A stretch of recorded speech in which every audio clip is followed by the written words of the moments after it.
आज हम बात करने वाले हैं देसी और विदेशी नस्ल की मुर्गियों के बारे में। दोनों में कौन सा बेहतर है। कुछ लोग कहते हैं कि देसी मुर्गियाँ ज़्यादा अच्छी होती हैं, तो कुछ लोग कहते हैं कि विदेशी मुर्गियाँ ज़्यादा अच्छी होती हैं। आइए जानते हैं कि सच क्या है। पहले बात करते हैं आपकी देसी मुर्गी यानी प्योर देसी मुर्गी। ये मुर्गी अपने दम पर जीती है, न इसे ज़्यादा देखभाल की ज़रूरत होती है, न ही महंगे दाने और ज़्यादा दवा की। इसे पालना बहुत आसान होता है। ये मुर्गियां प्राकृतिक माहौल में आसानी से पल जाती हैं और इसके मीट और अंडे ज्यादा स्वादिष्ट और सेहतमंद माने जाते हैं। और इन देसी मुर्गियों को बीमारियां भी कम लगती हैं क्योंकि इनका इम्यून सिस्टम बहुत अच्छा होता है। जहां अपनी देसी मुर्गियों के कुछ फायदे हैं तो कुछ नुकसान भी हैं। पहला नुकसान ये है कि ये अंडे कम देती है। देसी मुर्गी एक साल में 150 से ज्यादा अंडे नहीं देती। जैसा हम आपको दिखा रहे हैं, इसमें सोनाली मुर्गी ज्यादा है और सोनाली मुर्गी देसी की तरह होती है लेकिन देसी नहीं होती। ऐसे डबल FG भी देसी नहीं है। बाकी सब देसी मुर्गियां हैं जो आप देख रहे हैं। देसी मुर्गी का एक और नुकसान ये है कि इनका वजन बहुत धीरे धीरे बढ़ता है।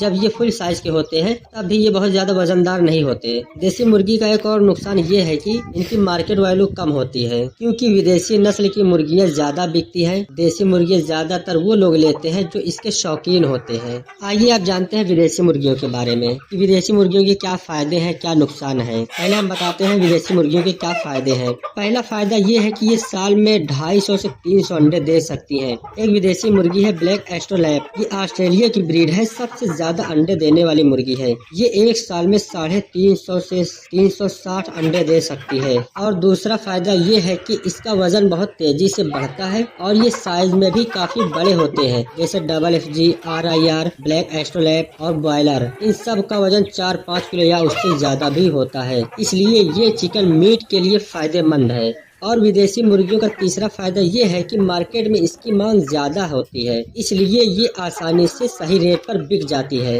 अगर इन मुर्गियों के फायदे हैं तो कुछ नुकसान भी है। अब हम आपको इन मुर्गियों के नुकसान बताने जा रहे हैं। पहला नुकसान ये है कि इन मुर्गियों को देखभाल की बहुत ज्यादा जरूरत पड़ती है। अगर अच्छे से देखभाल न किया जाए तो ये बीमार हो जाती है, इसलिए इन मुर्गियों की देखभाल की ज्यादा जरूरत होती है। और दूसरा नुकसान ये है कि इन मुर्गियों को बहुत जल्दी बीमारी पकड़ती है क्योंकि इनका इम्यून सिस्टम बहुत कमजोर होता है। तीसरा नुकसान ये है कि विदेशी मुर्गी पालन में दवा और फीड का खर्चा ज्यादा आता है। अब बड़ा सवाल ये उठता है कि कौन सी मुर्गी का पालन करें, देसी या विदेशी। देखिए, अगर आपका फोकस क्वालिटी, सेहतमंद अंडे और कम खर्च पर है तो देसी मुर्गी सही है। लेकिन अगर आपका टारगेट ज्यादा प्रोडक्शन और बिजनेस बढ़ाना है तो विदेशी नस्ल की मुर्गियाँ आपके लिए बेहतर होंगी। तो दोस्तों, फैसला आपका है। स्वाद चाहिए तो देसी मुर्गी, और अगर बिजनेस करना है तो विदेशी मुर्गी ज्यादा किफायती होंगे। वैसे आपकी पसंद क्या है, देसी या विदेशी? कमेंट में जरूर बताएं। वीडियो अच्छी लगी हो तो वीडियो को लाइक और चैनल को सब्सक्राइब जरूर करें।